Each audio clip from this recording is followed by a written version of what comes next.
Aha, omurebi wito murungi owa Ankole Media TV, I salute you. Ninkuramusyaho wasibota orirota jebare yori korokwe yona ninkusimira kimwe abwo kusubscribinga nanoguma noreba wakayite itukoro kareba Ankole Media TV kandi okasharinga mukatukundira kimwe bitukora nimwongera kubikunda ntubani tubasima kandi tujamu kama batuhero mugisha. We are here in Mbarara niho tukwereza tukurwa mu rembo runjo rwambara kandi it is in Ankole region, that is Western Uganda. Africa kanyo wizine ryanje ndi Beazine ZJ Serebu Wambara ninye nkuba ninkujanti. You have to know whatever I bring to you because we do a lot of things, whether politics, education, entertainment, health, byona ebyokwetaga kumanya. We are here for you. Whatever is happening in Western Uganda, whatever is happening here in Mbarara nitubani tubikusyaho itwenka Ankole Media kandi rizoba. I'm happy, I'm privileged, oba I'm blessed nyino mugisha kutayisa Miss Ankole abwa culture and heritage omuri Ankole region niwe nyinaha Madam Winnie. Twakwakira Miss Ankole. Kare wewe ni wesewo. Wasibota. Nasibagisha niwe. Webare kubayo. Yego. Webare kunyerera ukabonera ukashemera. Oriota. Ndije mazima shanemu. Yes, orubuterevu ari Ankole Media TV. Okay. Din TV ryo munsi yawe ya Ankole. Kandi hati wori Miss Ankole. Tujangu no mugabekazi niki? Nari umugabekazi kuko so umugabekazi wa Ankole. I see. Aramusi abakutureba abarebe ba Ankole Media TV. Abarebe ba Ankole Media musibire je mwena nimbaramutya. Amazina ni Winnie Nuwenyine Miss Ankole abo mwaka ogwe 2022 2023. Winnie ni wenyine Miss Ankole. Yes. Nibigenda bita? Nibigenda je.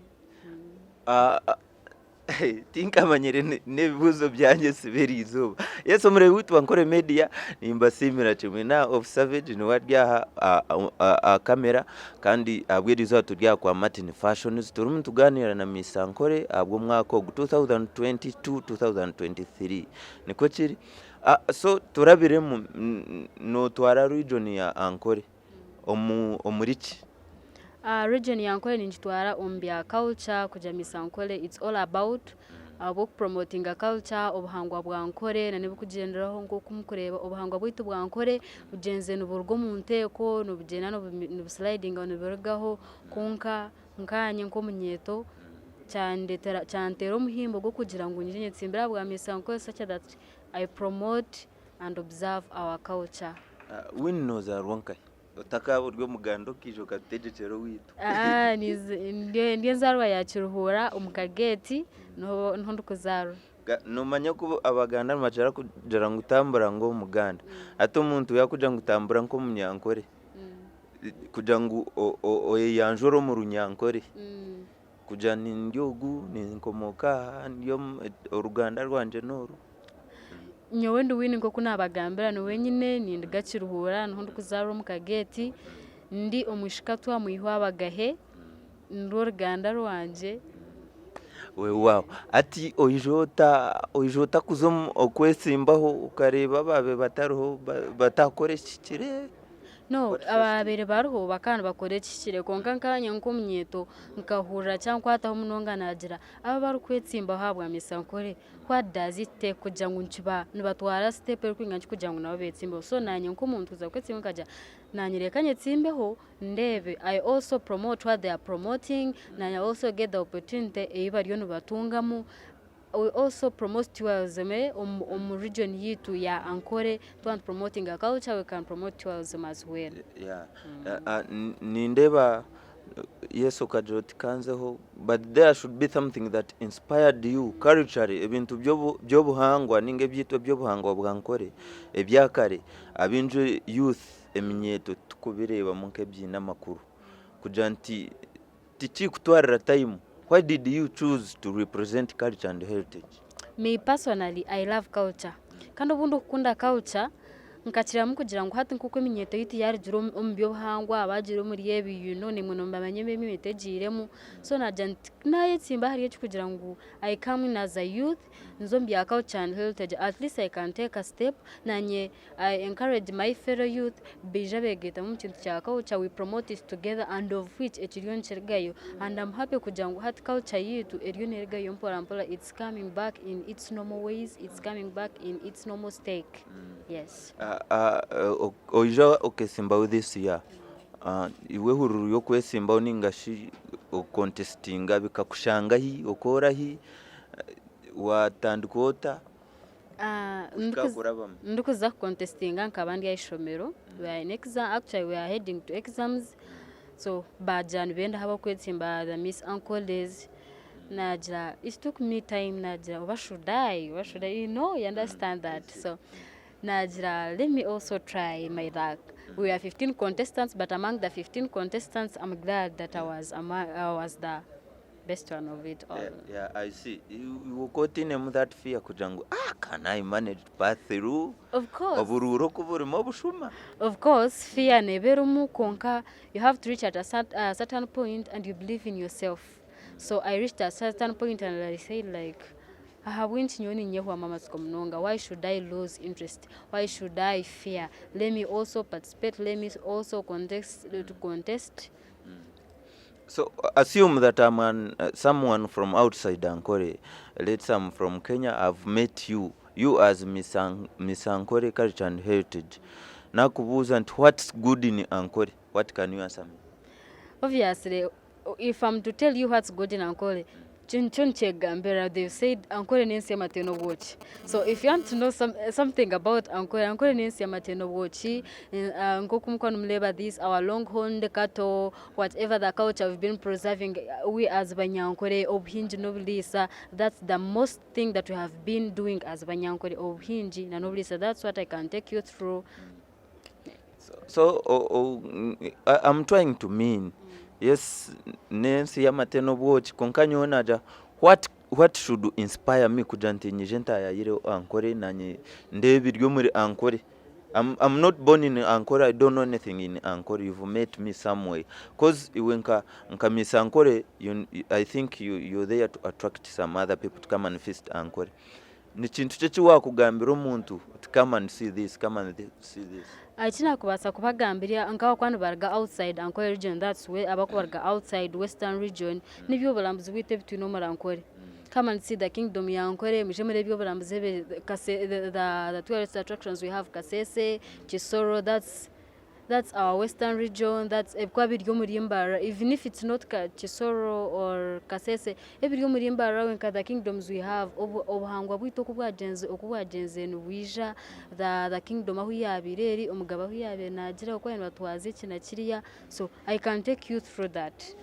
So I see Ankole we no longer have that active kingdom very active tuchije no bugabe bukuri nko bwa rugereho. Iwe nka Miss Ankole, how do you see that? Norango we lack it or it's fine, we are fine with it? Actually bukabule nko bwa rugereho, but now you will lack it no more because it's now under renovation. They are renovating the Ankole kingdom.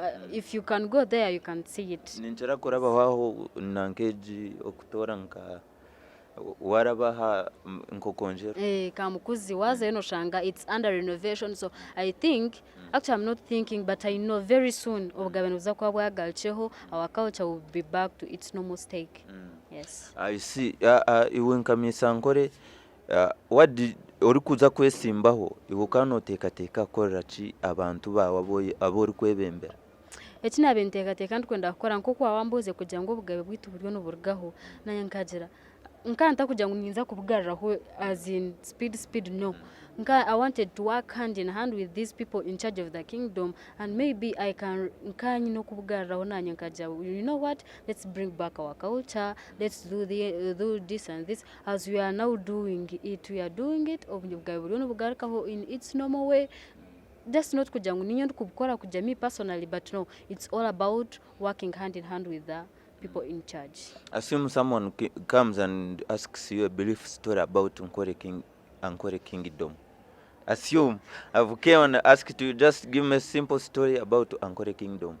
Whatever you know that Wini na ninkubuza we kibuzo kikugera nti what if someone comes akakuja give me a brief story, a brief history of Ankole Kingdom. Brief history ya Ankole Kingdom obwira Ankole ikaba eyina omugabe kandi omugabo ogwo obaabere bahereza respect y'amaani mu respect jabeere baretera ebintu bitari bimwe na bimwe bakamuretera nkente bakamutwarira nkabishya abakuba bakuzire bakaza mu kikace, they take care of him in form of respect okare bamuhire respect omugabo wabo atarubata hansi byakugamba kiza kutrera atatrera hansi, you know. So about Ankole region, Ankole culture nchona kwasa kwaga kuja maybe omugabo wabera ruho bwira nibyo stinse cyari bamuheza compared to this generation aho omugabo atari now ahe ibintu biri not sober. Kikari cyo mugabe kikacire kikacire kamukozi na hato nuho kiri ekibageno bakoreraho niba renovating absi. So we expect kushange kikari cyo cyagarukaho abakwenda kuja kurambura nibija. Yes, ekikari kizaguma kicyabe kiri nabakwenda kurambura abandi bakora iyo barambuze, you still find it kicyabe kiri, but it will change, there will be some changes. So orukuture bari Nkore Media tukine misa Ankole abwa culture and heritage kandi nibamwita Win. Of course turiya kwa Martin Fashions, if you need the best outfits ninga shengo yeza kabi visit Martin Fashions is a view complex. Don't forget to visit Fresh Rusania for the best meals and for the best enjoyment evening treatments. Visit rooftop launch at Masaka Road Aribidi. Iweza yo offer that vibe at any time. Iweza yo beniko wachikora. And don't forget to support my brother on 16th December. Hariya the hit is MC Kunana, the best of MC Kunana. Make sure that you support him at Hit Bar every 16 ku 12 tuena niho turabe turi nabandi mwe nabakwenda kurangana Nkore Media, always come and visit me on 0703209350. Twagaruko wa Miss Ankole aruho bwo kushanga nti if you're a miss or you're representing something, you have projects that you need to do. Aronka project zo kwenda kutaho nguzikore for remembrance ziyambe onkabice nkebyo. Do you have any project? Yes, I know project in planning is all about a girl child. I'm planning a project of raising girl childs. You know, and you see a girl is just there suffering. Sometimes enough funds, tuition is lacking, he's lacking this and of which a girl child. So I have a project that is coming up very soon that I'm planning to help up a girl child who can't support herself. Yes, please. How are you planning to help these girls? Abamwe kubajire astray kubarujera amuramu. No bajira astray, they just need counseling, they need guidance. I'm sure if they get proper counseling, if they get proper guidance, they can longer go astray. Yes. Iwenka Miss Ankole abwo buhangwa bwitu bwa Ankole. Currently in this generation the dress code is shaming our culture. That is the fact. The dress code of girls, most especially girls, leave alone we men. Ito no basa kukigendera no basa kukigumisereza, but enjwara obuhangwa enyetwaza yabishiki ebirebe. Iwe Nkore kujwekera obuhangwa bwa Ankole noreba ngo byina kakwate. Tubine kakwate obviously nanye nimba ninchireba the dress code of girls, it's not all that good, but during my dream I don't think actually, I know at least I'm improving something. I'm improving on some things slowly by slowly. It's a process by process. At least think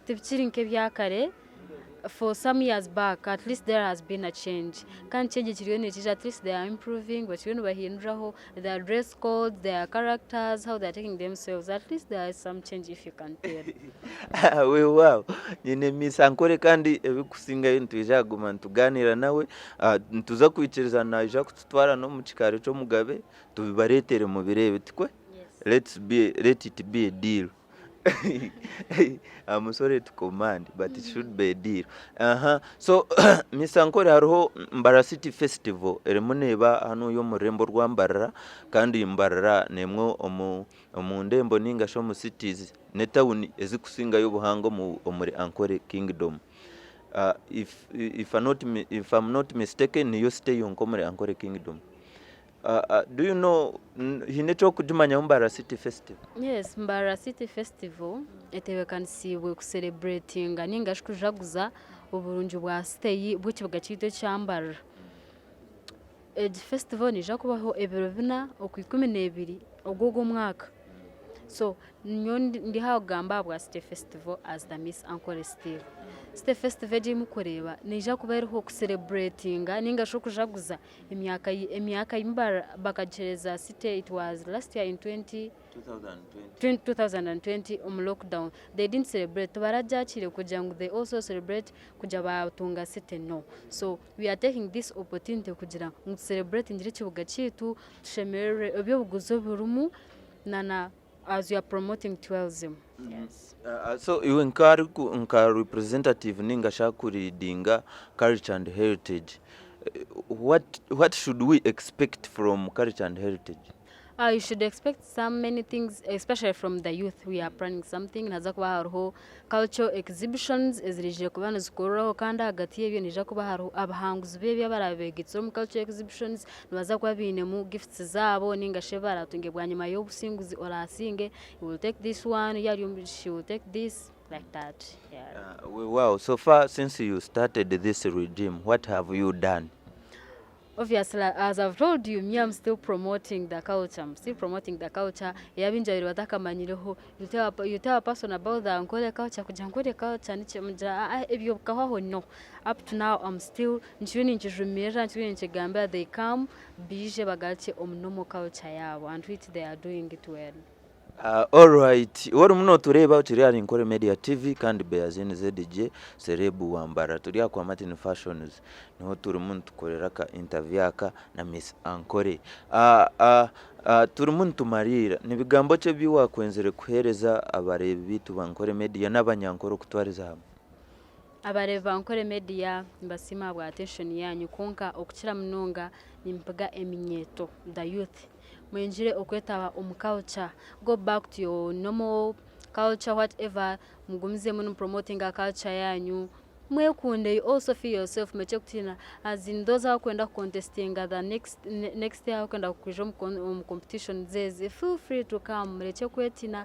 Don't lose hope, you stand firm kan mwena eminyeto. I'm still telling the youth muije mwetabe festival yitu eyambara yevero vina. Don't miss out. Nhaza kuba harimo ibintu bingi, sports, culture exhibitions. You come and you showcase your potentials and your talents to the rest of the world as you are also promoting tourism. Kuna kubandi nka agaba asumani nyenda kwega nyenda kufuna Ankole culture lessons nimbasa kuzishanga nkai nyenda njere binayegari Ankole lessons nke byo buhangwa nke byo nimbishanga. Wana ndakwega ibyo buhangwa you can basa kuza state council offices, had your office, you can be allocated there, or else you can contact me personally. I take you through, or you go the Ankole Kingdom. Biona ho kwenda kushanjira hona basa kuchibona. Are you free to give out your contact? No. I know. Okubana yeah. I know. Okubana mwenda you contact me. Na nyiniza kuvimbiraho. All right, thanks for your time, Miss Ankole. Last but not the least, say bye to our viewers. Abareba NKORE Media mwebara wabo biro banyu kandi binyongera kubashaba mugumize muno mureba NKORE Media. You see whatever they are telling you, they just have the best of it all. Wow. Yeso murebe witu NKORE Media nyongera kusimira chimwe abwo kutura kuruga twatandika kusidisha and Beazine ZDJ kana atayesa Miss Ankole wari camera na Asumani of Savage D muswaga ryo production nabandi bona bitukubani tukora nabo mashweko MC Mr Live Kabaka Sakida nabandi bona bitukubani tukora nabo mu company yitu ya NKORE Media. We thank you very much. Thanks for watching. Till next time. Mukama nakora.